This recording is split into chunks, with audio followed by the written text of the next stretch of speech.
Que tal, como están? Benvidos. Santiago amencía hoxe cunha triste nova e que unha nena de 14 anos falecía de madrugada cando se dispoñía a desfrutar das festas do barrio da Guadalupe na zona de Vite. Ao parecer, a rapaza que residía no concello de Brión tería recibido unha descarga eléctrica ao tomar contacto cunha farola do alumeado público. Esta mañá, o alcalde de Santiago mostraba as súas condolencias á familia e anunciaba que se está a recabar toda a información necesaria para esclarecer este desgraciado suceso. Esta mañá a Policía Científica analizaba o lugar no que faleceu a menor de 14 anos con residencia no concello de Brión e que se desplazara ata a zona de Vite para desfrutar da coñecida orquestra o Combo Dominicano que actuaba nas festas da Guadalupe.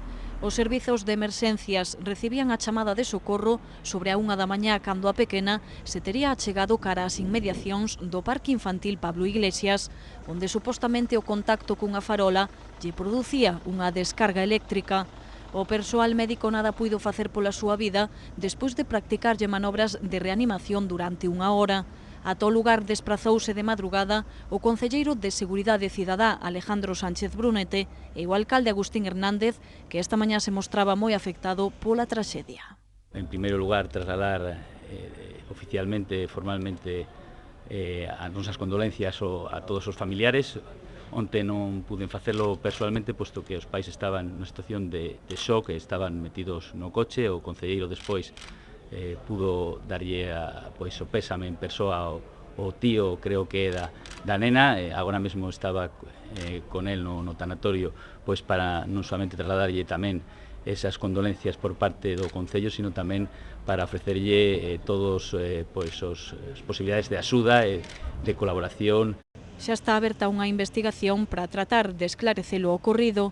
Esta mañá, membros da Policía Científica xunto con persoal do Concello e técnicos de Ferrovial, a empresa concesionaria do servizo de alumeado, revisaban a farola xunto a que falecía a nena e tamén facían probas noutros puntos de luz da zona. Existe, como non podía ser de outro xeito, aberto un procedimento de investigación nos xulgados, e tamén o Concello, lóxicamente, requiriu a concesionaria do servizo eléctrico a información para poder coñecer o que aconteceu, posto que, lóxicamente, o Concello de Santiago é o primeiro interesado en esclarecer absolutamente todo o que aconteceu, as causas, as razóns dun feito que é a primeira vez que acontece unha desgraza desta magnitude nesta cidade de Santiago de Compostela. Algúns veciños daban a entender despois do suceso que xa houbera queixas polo funcionamento do alumeado público, pero o alcalde calificou o feito de extraordinario e asegurou que as farolas da zona da Guadalupe cumprían a normativa. Así, Agustín Hernández pediu cautela á espera de contar con todos os datos necesarios. Gustaríame ser prudente, non adiantar ninguna cuestión. Eu tive a oportunidade de falar hoxe tanto coa presidenta da Comisión de Festas como coa presidenta da Asociación de Veciños de Guadalupe. Non tiñamos no Concello ningún tipo de información ao respecto, pero insisto, prudencia, rigor, investigación e esclarexar todo o que aconteceu. O alcalde tamén explicou que o Concello ofreceu axuda aos familiares a través do Colexio Oficial de Psicólogos. A pequena falecida nacera en Gran Canaria, pero residía no Concello de Brión, onde se estableceu a súa familia, orixinaria de Esteiro, no municipio de Muros. O falecemento desta nena de 14 anos ensombrecía unha xornada que estaba a ser de festa en Santiago coa disputa da última etapa da Volta Ciclista. A cidade ateigouse de xente para ver pasar polas súas rúas os corredores e tamén para participar nos festexos que se organizaron na Praza do Obradoiro. Aínda que con pouco ánimo, o alcalde tamén fixo esta mañá unha valoración deste acontecemento deportivo. É complicado facer unha valoración hoxe da Volta Ciclista despois da tremenda noite que pasamos, non? Polo tanto, é unha mezcla de satisfacción pola resposta dos veciños, especialmente, e tristura polo feito da madrugada, pero en todo caso sí que é certo que probablemente entre 50 e 100.000 persoas, máis próximo ás 100.000, estiveron nas rúas apoiando e disfrutando dun espectáculo, e, por tanto, un día bonito que terminou da peor forma posible. E a marxe de todos estes acontecementos, esta mañá asinábase un convenio polo que a Cociña Económica que presta axuda aos máis necesitados vai recibir por parte do Concello 42.000 euros. Esta entidade benéfica serviu o ano pasado preto de 100.000 comidas. A Cociña Económica está a ofrecer na actualidade arredor de 190 almorzos ao día, 180 xantares e un 100 de ceas. O seu servizo non deixa de incrementarse. A proba diso é que a entidade pasou de servir unha media de 50.000 comidas a registrar preto de 100.000 o ano pasado e non parece que a situación mellore. Así as cousas, co continuo incremento de persoas que precisan acudir á institución benéfica para alimentarse, tamén son necesarias máis axudas. Neste sentido, o Concello vai aportar 42.000 euros, como quedou reflexado no convenio que esta mañá asinaron o alcalde Agustín Hernández e o presidente da Cociña Económica Manuel Botana. Aínda así, toda a axuda é pouca. Nunha primeira etapa, durante bastante tempo, foi fundamentalmente a colaboración do municipio e a colaboración do arzobispado, que é bastante máis pequena, ¿no? Bastante máis pequena, pero que en todo caso, pois aí está. Pero agora, pois, foise ampliando a Xunta de Galicia, a Diputación e logo despois outras institucións, sobre todo privadas, que moitas veces desde o anonimato e desde unha posición nada aparatosa e nada de salir moito na prensa, pois efectivamente pois prestan tamén a súa colaboración. O responsable da Cociña Económica quixo destacar ademais que non só é precisa a axuda institucional e fixo un chamamento para que todos aqueles que poidan axuden tamén os máis necesitados. Invitar a xente a que se vaya responsabilizando, sobre todo nestes momentos, nestes tempos un tanto difíciles e un pouco complexos para moita xente que está sin traballo, que está pois un pouco marxinada, pois que efectivamente pois todos colaboremos e poñamos o noso granito de arena, da area, para que efectivamente poidamos poder atender cada vez mellor, como dixo o señor alcalde. A Cociña Económica funciona grazas ás aportacións económicas de institucións e particulares e ás achegas en especias de algunhas empresas, pero tamén é esencial o traballo desinteresado das irmás da caridade e dos voluntarios. Falamos agora do bono de teatro galego que se acaba de presentar para a temporada de outono. Esta iniciativa permite que por 35 euros os espectadores poidan elixir 5 espectáculos da ampla oferta teatral que chega á nosa cidade. Tras o éxito do bono de teatro galego entre xaneiro e xuño, a Axencia Galega de Industrias Culturais e o Concello de Santiago volven poñelo á venda ata finais de ano. Esta ferramenta, cun prezo de 35 euros, permite escoller 5 espectáculos da ampla oferta teatral galego-portuguesa que chega á cidade. Arrancamos coa Idade de Pavía, que é a última produción de Sarabela Teatro, que dirixe Ángeles Acuña este xoves 18 de setembro no Teatro Principal. E remataremos tamén no Teatro Principal o 16 de decembro coa proposta da compañía coruñesa Tuerca Teatro, que presenta a comedia O Xardín das Pernas Roubadas, escrita e dirixida por Son Carlos Mexuto. Compostela será o lugar escollido polos Chévere para pechar a primeiros de decembro a súa exitosa xira de 2 anos con Eurozone. Os rapaces de Pista 4 farán voar as bambalinas do Teatro Principal e Boadora residirá 10 días no Salón Teatro para amosar a súa particular visión de A Tempestade de Shakespeare. Por certo, que a xente de Boadora está a argallar ca complicidade da Concellería de Cultura unha novidosa iniciativa para conciliar teatro e vida familiar. Para facilitar a conciliación tamén de xente que vai a cara ao teatro, estamos intentando crear unha especie de gardería para as horas de teatro.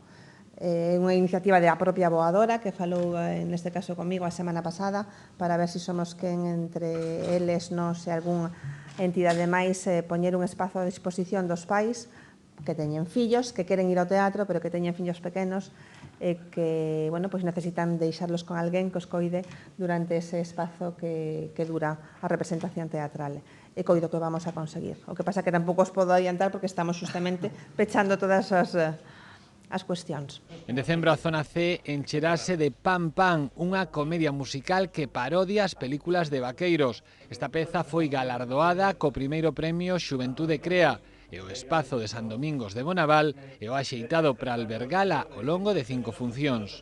Primeiro, son compañías que teñen moito interese tanto na difusión do seu espectáculo como en facer un traballo continuado de residencia toda a semana. Entón, son os ensaios que fan, como se monta nun espazo novo que está baldeiro, non? Sen a dotación escénica habitual dos teatros, e despois que a idea é que sexan propostas teatrais de contacto moi íntimo e moi directo co público, no que cada día haxa poucos espectadores, non?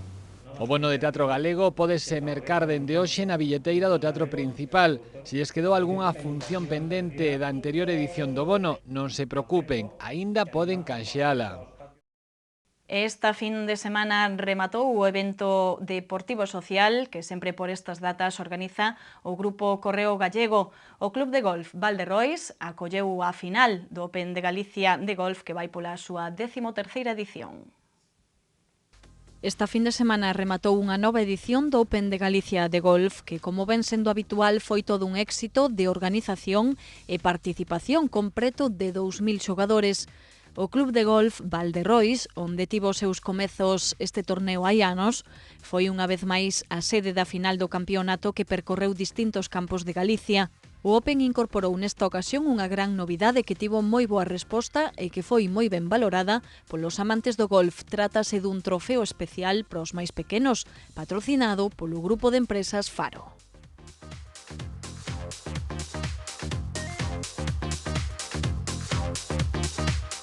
Estamos muy contentos. Hay muchos chicos que lo han pasado muy bien hoy jugando a golf. Han demostrado un nivel altísimo y yo creo que varios de ellos, o a varios de ellos les va a reforzar en su idea de jugar al golf lo que han podido hacer. Es decir, la valoración es mejor imposible, tanto por el torneo como por la parte de los chicos más jóvenes. Una valoración excelente. Máis cousas, a Galería 30 inaugura a temporada cunha selección de traballos do humorista gráfico e debuxante madrileño El Roto. Detrás del Roto e Ops está o artista Andrés Rábago García e as tres facetas atópanse dende a pasada semana na compostelana Galería 30. A emblemática sala de arte acolle unha interesante selección dos traballos de Rábago para inaugurar a temporada.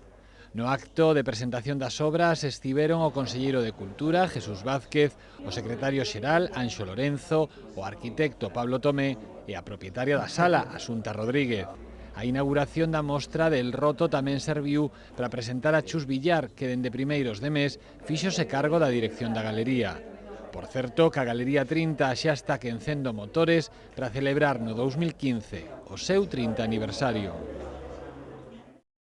E seguimos en clave cultural para traerlles unhas propostas, como sempre, na nosa axenda.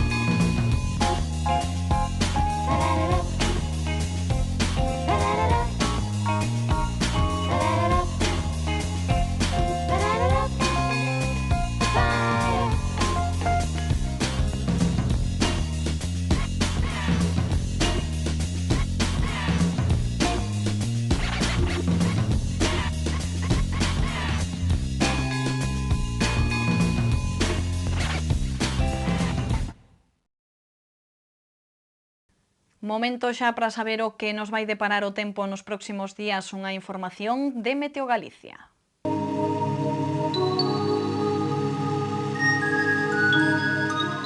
Pedras de Santiago ofrécelle a información do tempo.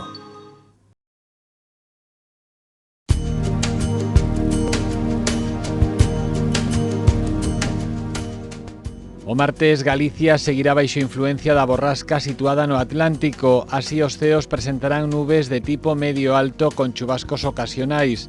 As temperaturas experimentarán un lixeiro ascenso, especialmente as mínimas. O vento soprará frouxo de compoñente sur, aumentando a moderado con refachos fortes á noite.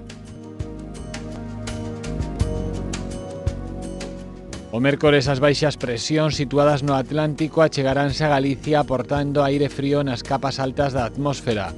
Os ceos presentarán nubes de tipo medio alto e con chubascos probables en calquera punto. As temperaturas non experimentarán cambios significativos e o vento soprará moderado de compoñente sur.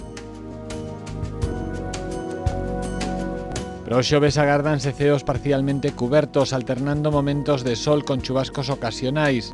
As temperaturas non experimentarán cambios significativos e os ventos soprarán moderados do sur, con intervalos fortes na franxa atlántica.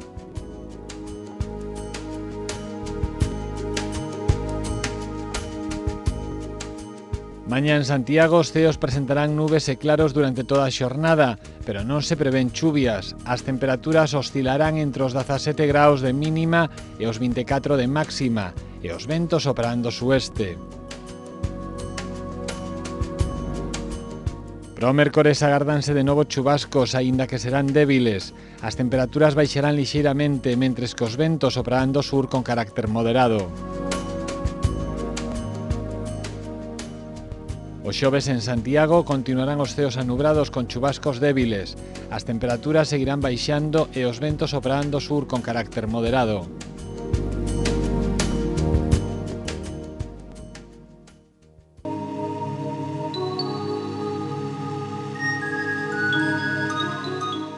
Pedras de Santiago ofreceulle a información do tempo.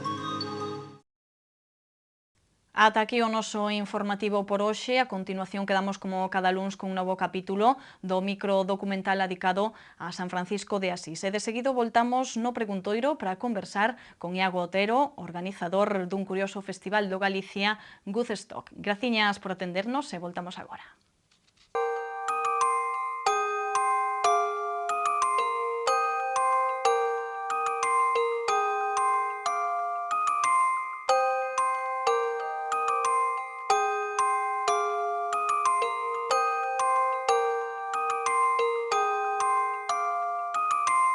En 1396, Fray Gonzalo Mariño inaugurará la vida de San Francisco de Herbón, porque ese va a ser su primer nombre, haciendo de aquel lugar un eremitorio para los franciscanos. Pasados los años, ya en el siglo XVI, en época de Felipe II, será cuando adquiera su nuevo nombre, el de San Antonio de Herbón, y así seguirá como convento franciscano hasta que a principios del siglo XVIII aquel lugar se convierte en colegio de misioneros, una labor que llevará a cabo, que acometerá hasta que en 1835, con la exclaustración, tienen que dejar aquel lugar los franciscanos. Pasan 30 años y aquel lugar de Herbón pasa a manos del arzobispado de Santiago, y es entonces cuando se hacen allí de nuevo obras, y es entonces cuando en definitiva se convierte en seminario. Esa función de ser seminario durará unos pocos años y ya por 1891 adquirirá la función de ser colegio seráfico, es decir, lugar de formación de los franciscanos, labor que acomete hasta el año 1995.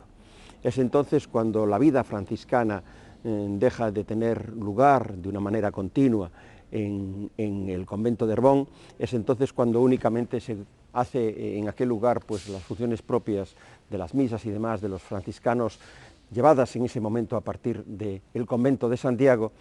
Y en definitiva, pasados ya unos años, en aquel lugar nos encontraremos con que se empieza a hacer, a partir del año 2013 en concreto, un proyecto de bien de interés cultural por parte de la Xunta de Galicia, así es declarado bien de interés cultural por parte de la Xunta de Galicia, lo que conlleva que en los años venideros se haga un plan director que marque las líneas, las pautas de utilización de Herbón, que no debe de dejar de tener su función franciscana. Además, hay que tener en cuenta que en Padrón, en la villa de Padrón, es en donde hay también un convento, o mejor dicho, una capilla de la Venerable Orden Tercera. La Venerable Orden Tercera está allí presente de una manera, digamos que aislada de Herbón, desde los principios del siglo XVIII, y en la segunda mitad de ese siglo ya tiene una capilla propia en ese lugar, la que actualmente tiene, presidida por un hermoso retablo de carácter historicista.